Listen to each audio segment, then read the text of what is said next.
One, two, three, everybody! Alianza! Alianza! Yung nasa dulo! Come on, everybody! Alianza! Alright! Gusto niyo pa ba magkantahan, Kapitenyo? Kita naman namin na nag-enjoy ang lahat pag nagkakantahan. Kaya alam nyo, marami kaming hinanda. Kaya niyo ba hanggang madaling araw?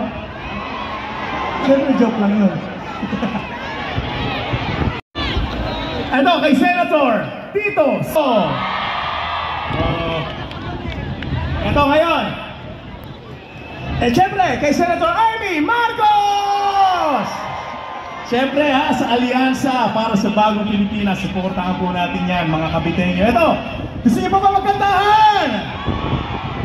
Yan ang gusto ko sa Kapitenyo, game na game pagdating sa kantahan. Ito, siyempre, ang inanda.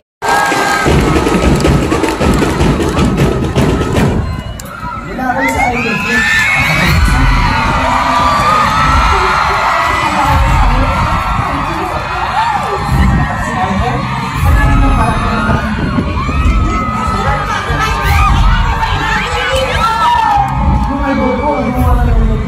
Kaya marami na kaitan ba ito?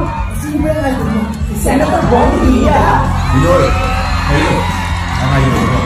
Si Bong Revilla ko, number 11 sa balas. Mapagmahal, subok na lingkod bayan, ang ating agimat, aksyon sa tunay na buhay, ibalik natin sa Senado, Senator Bong Revilla!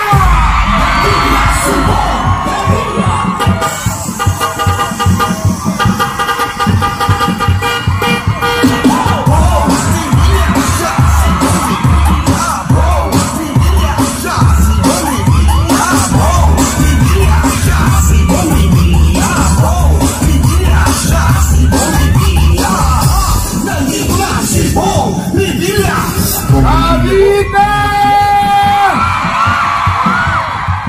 Kamusta na, Cavite? Una sa lahat, ibig kong magpasalamat sa lahat ng mga kapwa ko Caviteño sa inyong napakainit na pagtanggap sa Alianza para sa Bagong Pilipinas!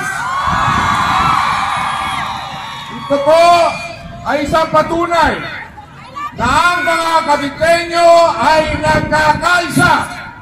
Kaya mga kababayan, sa inyong lahat, ako'y taus-pusong nagpapasalamat. Alam niyo po, hindi nyo nagtatanong, tanggalin ko na yung salamin ko muna para hindi nyo po naitatanong na itong taon na ito, this is my 30th year in public service. Una, naging vice-gobernador nyo ako noong 1995, naging gobernador noong 1998, na talaga naman yung pagmamahal ng mga Caviteño. Nakita natin na malayo na ang narating ng lalawigan ng Cavite! Kaya naman mga kababayan ko, yung kwento na yan, naging vice-gobernador, naging chairman ng PRB, tapos naging senador noong 2004, you make me number 2 senator. Noong 2010, you make me number 1 senator. Pero doon sa akala nilang tatakbo tayo ng mas mataas na posisyon, doon tayo napahamak, nagka-leche-leche. Pero gano'n pa man, bumangon tayo, nalinis ang ating pangalan. Kaya mga kababayan kong Caviteño, bilang isang Caviteño, taas noo, nakaharap ako sa inyo ngayon, nakatindig dahil sa pagmamahal nyo, dahil ang mga Cavite, kailanman hindi iniwan si Bong Revilla. Kaya sa inyo, mga kababayan ko, hindi man kayo napahiya.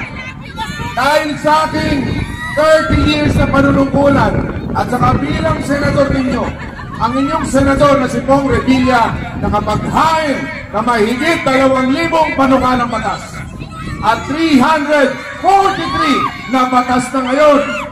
Kasama dyan ang expanded centenarian law para sa ating mga lola at lolo na umabot ng 80, 85, 90, 95 na tatanggap ng 10,000 pesos. Palakpakan natin ang ating mga lola at lolo.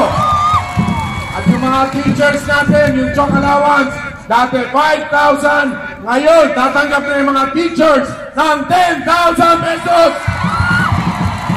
Hindi lamang yan, yung mga kabataan natin, yung mga estudyante, na dati, kapag hindi fully paid ang tuition fee, hindi pinagtatake ng exam. Ngayon, bawal na yan. Dapat pangalagaan ng mga estudyante, ang mga kabataan. Kaya ngayon, mga kababayan, umasa kayo na marami pa tayong gagawin sa ating bansa. Ipaglalaban natin ang mga gagawang Pilipino, ang mga OFW, yung mga mahihirap natin mga kababayan. Kaya sa inyo pong lahat, mga kababayan, umasa kayo. Kasama ko po ang aking mga kasama. Huwag natin kalilimutan. Unahin ko na, Pacquiao, palakpakan po natin. Ang ating kapwa kapitenyo, Ping Lacson. Ang ating kaibigan din, Avalos. Isang kababayan din nating kapitenyo, Paul Tolentino. Huwag din natin kalimutan, Tulfo. Ang aking kamag-anak, Abby Binay. And of course, Pia Cayetano. Ang ating kaibigan din, Lito Lapid. At ang aming tatay-tatayan dito, ang best friend po ng aking tatay, Tito Soto. At Villar Marcos. Sa inyo pong lahat, mga kababayan kong kapitenyo, tandaan ninyo, ang dugong nananalaytay sa ating mga ugat ay dugong kapitenyo, dugong bayani, dugong Pilipino. Mga kapitenyo, sa nagkakaisang Cavite, walang imposible! Isang malakas na sigawan para kay Senador Bong Revilla!